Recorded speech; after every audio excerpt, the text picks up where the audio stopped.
Well, good evening, everyone. This is Michael. Tu is not feeling so well this evening, so I'm substituting a little bit, and maybe we all hope that by 6 o'clock in the morning our time, which is 3 a.m. GMT, that she'll feel better and be able to do the full moon, the exact moment of the full moon, which is going to be at 4:32 and 38 seconds. Well, this is an important time. The whole idea of Virgo, that great constellation, very expansive, constellations in space. They're generally given a generic measurement of 30 degrees, just like the signs are, but Virgo is very expansive, and somehow is measuring over 40 degrees of the zodiac. It's totally fundamental to everything we're doing on Earth and has a great connection to it. It's an Earth sign, and it is thereby, connected particularly with our Earth, just as Taurus and Capricorn are as well, too. You mentioned that earlier in her broadcast, I think last night. Well, we live on a non-sacred planet, and our task is to somehow assist in making it a sacred Earth. Now that means, of course, making the members of the various kingdoms of nature, and let's just focus on humanity for a moment, sacred vessels for the higher soul energies. So we all have something really cut out for us to do as we try to achieve in our own little way the assumption of the Virgin, that is, the lifting up of matter of our personality into the light and pervasion of the soul, so that it becomes truly infused by the soul and worthy of association with that higher source, the soul, and thus redeemed, the redemption of matter, the elevation of matter. It's a redemptive act that we as monads are engaged in. It's so interesting that the monadic plane from whence we began this particular part of our pilgrimage is ruled by Virgo. And so right away you see there's a redemptive motive behind the descent of the monad through 5 different planes: atmic, buddhic, mental, astral, and etheric physical, before it can return rejoicing to the Father's home on the monadic plane, having carried out the elevation of matter that remained from the moon chain, and particularly from the previous solar system in which Virgo was the main ruler for the last half of that solar system. You may notice we played kind of an Irish reel, kind of a dance, before we began, and how interesting it is to note that Ireland is ruled in its soul nature by Virgo, and I would say, in a way, the fourth ray or the second ray, fourth ray and second ray and sixth ray are really, really strong in that country. And there's something, it's a little bit of a sidetrack, but very beautiful about Irish dance, and maybe you've seen some of that recently. They tend, like most Virgos, not to use their hands. The hands stay down at the waist or lower, and only the feet. Pisces is the personality ruler, are used. Oh, the great signs of the zodiac in so many ways do reflect in the behavior of the nationals of the various countries their quality. Now we're dealing with pentagram. Why the pentagram of all things, you know? And well, first of all, the soul is found on the fifth subplane, cosmically considered. It's the mental plane, and it's the higher mental plane. So that number 5, of course, is associated with the pentagram and pentagon, and particularly the upward pointing 5-pointed star. That's what we're dealing with when we deal with the soul. And if you take a look at the various kind of models and diagrams of the egoic lotus, you'll notice that the soul part of it is 5-fold. It really is a pentagram. Sometimes souls are called the triangles, but it can also be called the pentagram. So when we have these sacred pentagram services, we're trying to, or little meditations really, we're trying to get that power of the fifth kingdom of nature, the kingdom of souls, to descend into our personal life and redeem it. You know, look at the egoic lotus. You've got the knowledge petals, love petals, mental sacrifice petals. You've got the synthesis petals, and you've got the jewel in the lotus, the reflection of the monad. Now there you have the 5. There's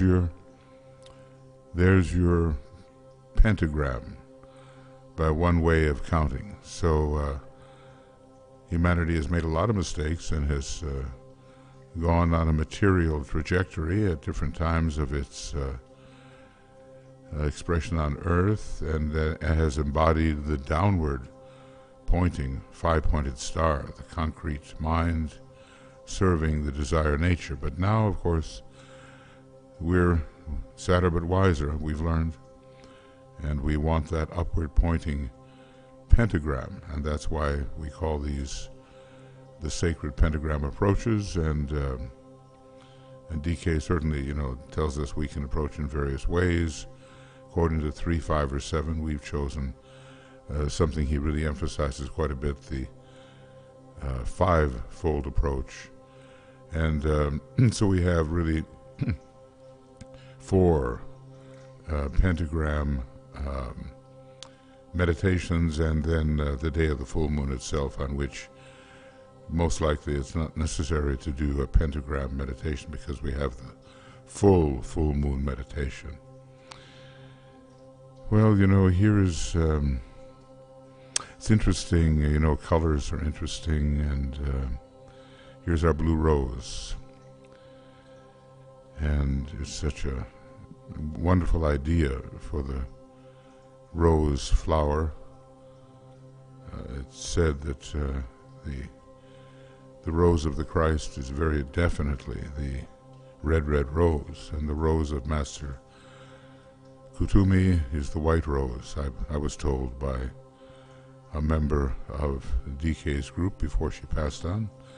And then the blue rose. Well, one has only to think about the blue logos, our particular solar logos, whose color is esoterically indigo blue, and somehow it represents the great heart of the sun.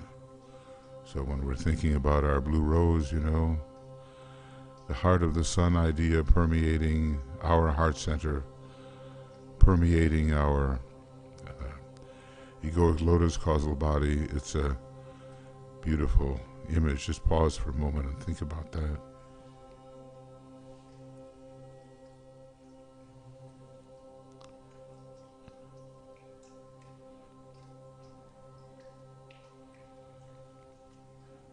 We're all of us No matter what our race may be, we are examples sent forth from a great heart center, and so this color blue is really important to us, and especially in this particular solar system, which as far as the solar logos goes is the solar system of the soul. It's the fifth, and there you go, there's your pentagram again, the 5 and the 2 associated. Our solar angels have a very strong resonance on the number 5 and on the number 2. They embody the second aspect of divinity, love and wisdom, and they're found intelligently on the plane of higher mind. The 5 and 2, and that connects them with Venus, where some of their training will occur, and with Sirius, the 5 and 2, where some of that training occurs. When we're members of the Blue Rose Sisterhood, the Blue Rose Group, we will be getting more and more into the will to good as we come closer to 2025. And what is the good? Well, the philosophers have argued about that for a long time. But the good has a lot to do with the second aspect of the first aspect of will. So it's a combination of the 1 and the 2, and it's a perfect archetypal design that is meant to be achieved. So sometimes we go for the good, sometimes for the beautiful, sometimes for the true, and as a growing soul we'll go for all three, the good, the beautiful, and the true, all of them gathered in this will to good. And let us think there for a moment. When I say think, I often mean meditate. Are we serving the will to good? Do we know what the good is?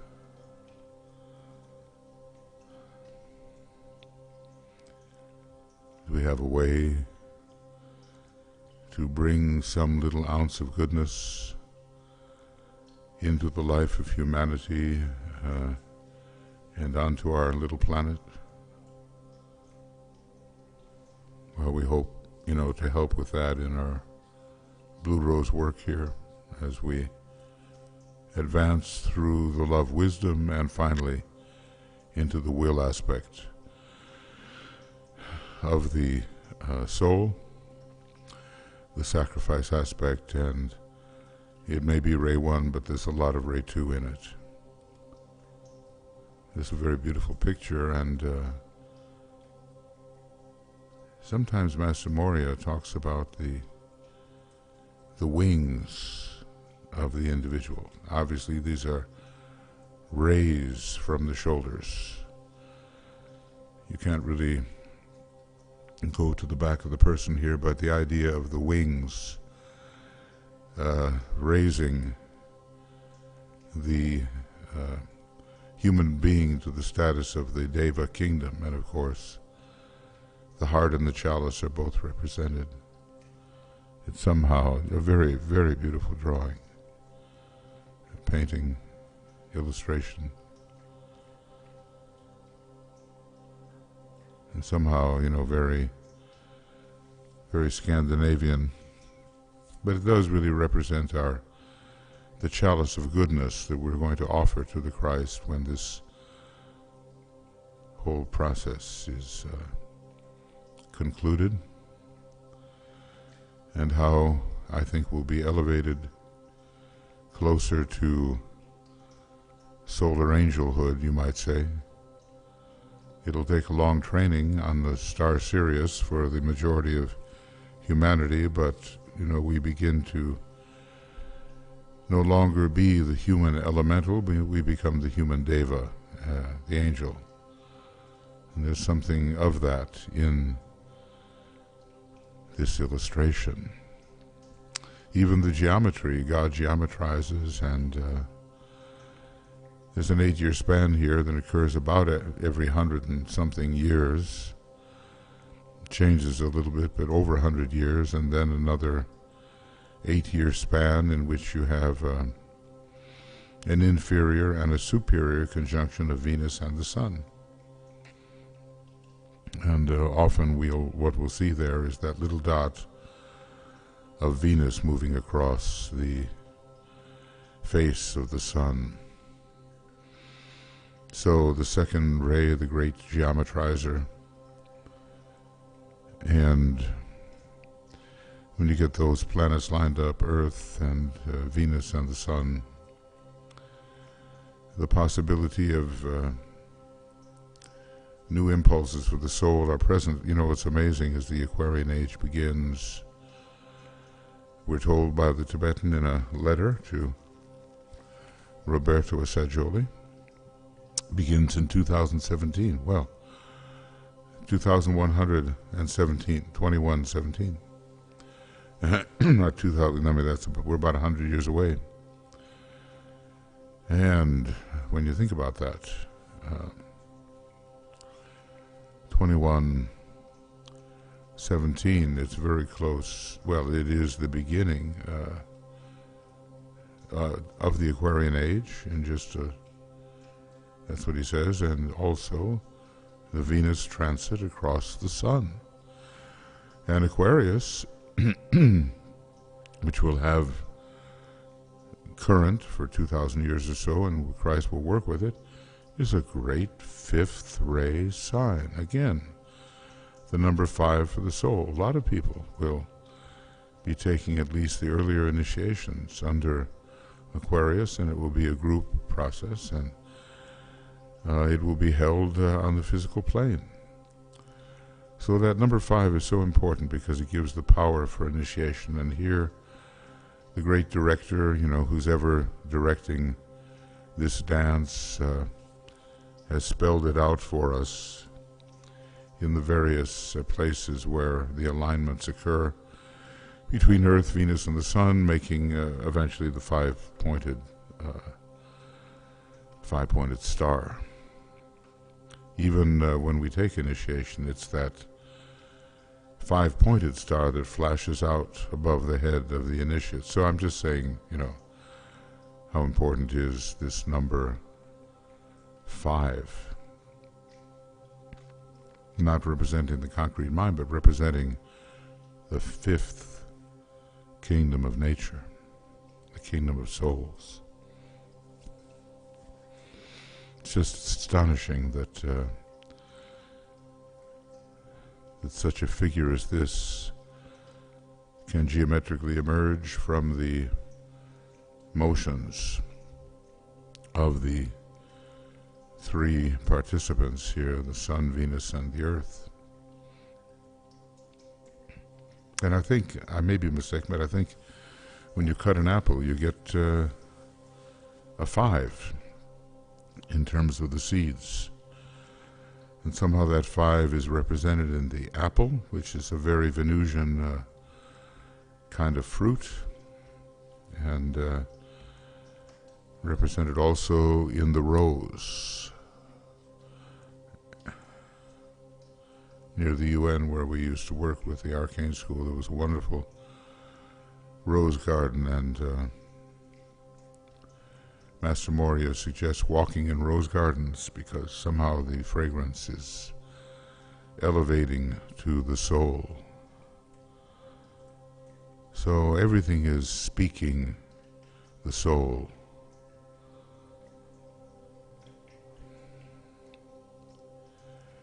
And you know, we have to learn to live as souls.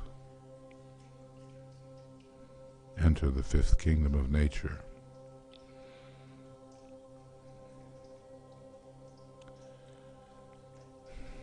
Make the necessary sacrifices.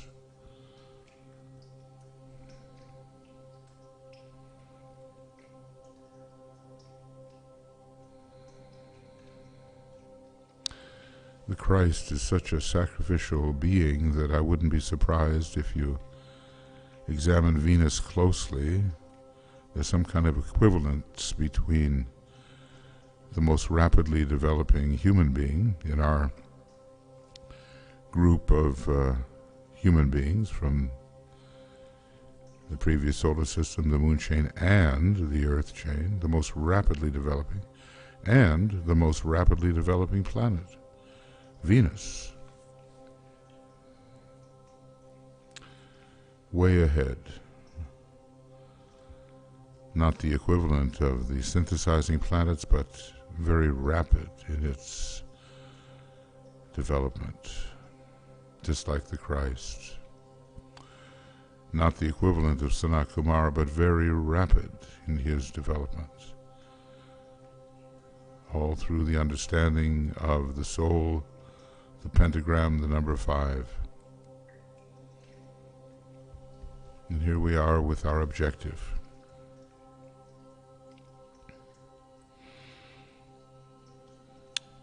That this great love-wisdom rose will blossom at the heart of the pentagram,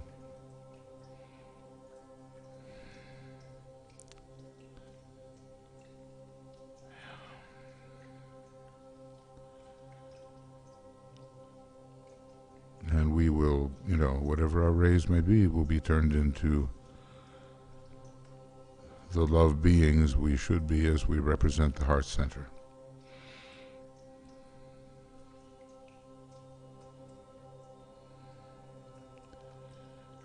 We represent our solar logos. The whole objective here of the blue rose, of course, Stuya can explain it better than I, but I'll just say that it's not just talking about the energy of love wisdom, it's being, expressing the energy of love wisdom, intelligent love wisdom. So we're really dealing with the substance of this great energy and not just with words.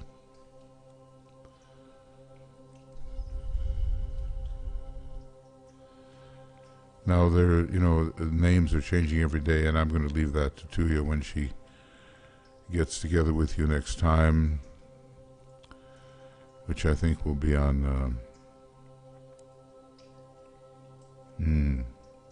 maybe, it's coming up. We'll see, Sunday and Monday. But we know our Lakshmi name. Lakshmi being, a kind of a Sanskrit term for Venus. And our higher ideal name should be related to Venus at first, and maybe to other sacred and synthesizing planets later. So let's take our malas, 108 stops on the mala. 108 is such an important number when it comes to the head center and the general structure of chakras within the human system. And we will repeat our Lakshmi name 108 times, going deeply into the meaning of it if we can. Okay? So here we go.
the practice of deity yoga. It's one of the methods used by the Dalai Lama, and I suppose many people in the East, and it will, for us, as we conceive it, embody the qualities of the egoic lotus that we have to build in, and, of the head center too, as 108 is a way of,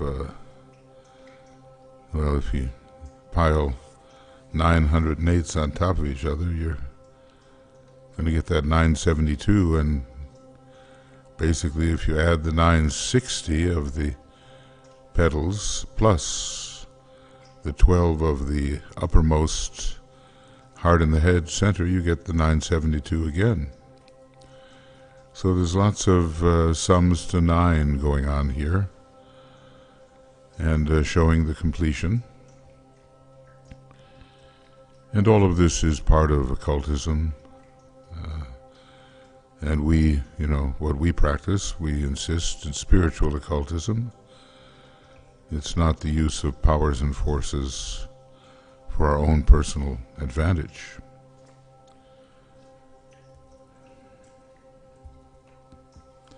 So let us, in light of the high qualities we are invoking, let us sound the great invocation. We'll, not necessarily, I think, have to do this in English.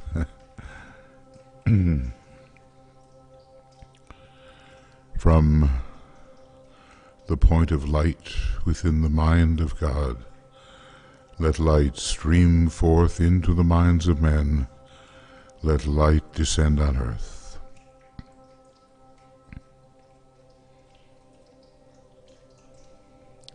From the point of love within the heart of God, let love stream forth into the hearts of men. May Christ return to earth.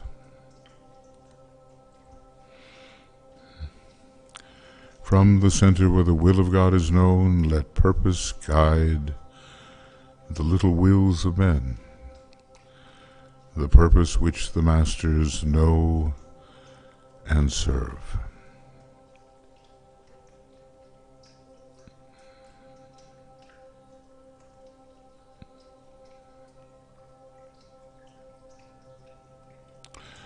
From the center which we call the race of men, let the plan of love and light work out, and may it seal the door where evil dwells. Let light and love and power restore the plan on earth.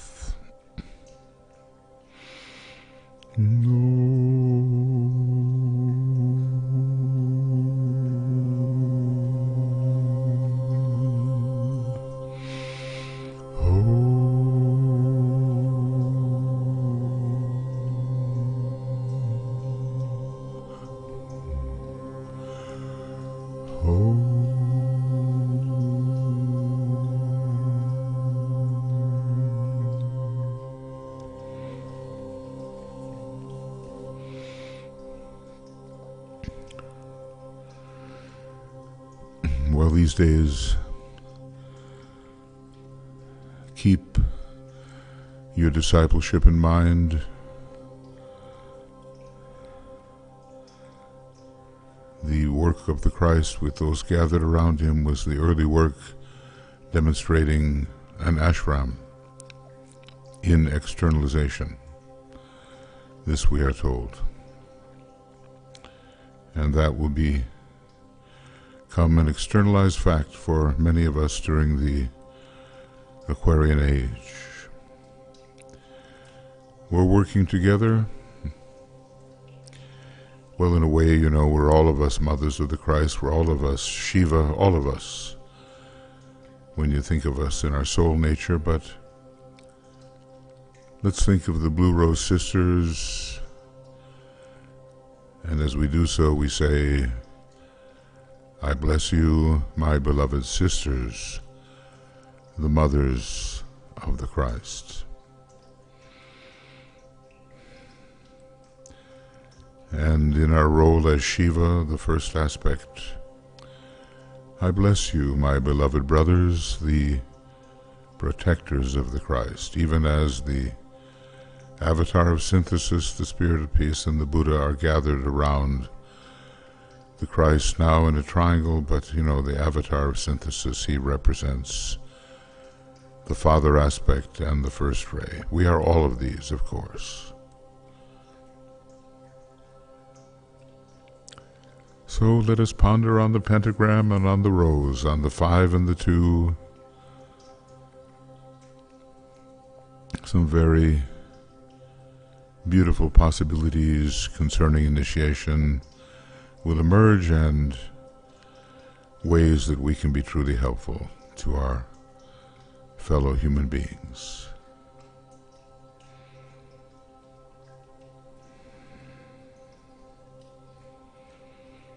The symbolism, of course, is there to be interpreted,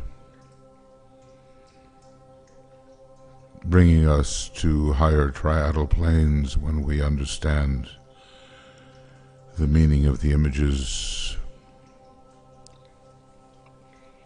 I'm going to be heading off right now to a webinar. I'll be doing that at the usual webinar link, which I've put underneath. You should be somehow receiving what that link is underneath the image that comes to you. And the Virgo full moon, 3 a.m.,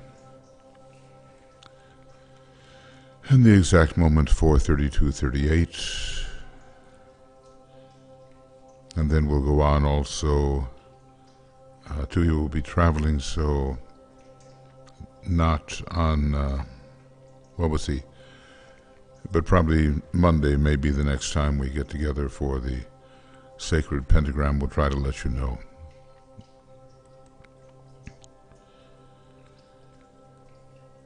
And our goal in the Blue Rose Sisterhood, the Blue Rose Group, to really know what are these energies of the Christ and to be an example of their radiation. It's beyond the mind. It deals with the Buddhic energy.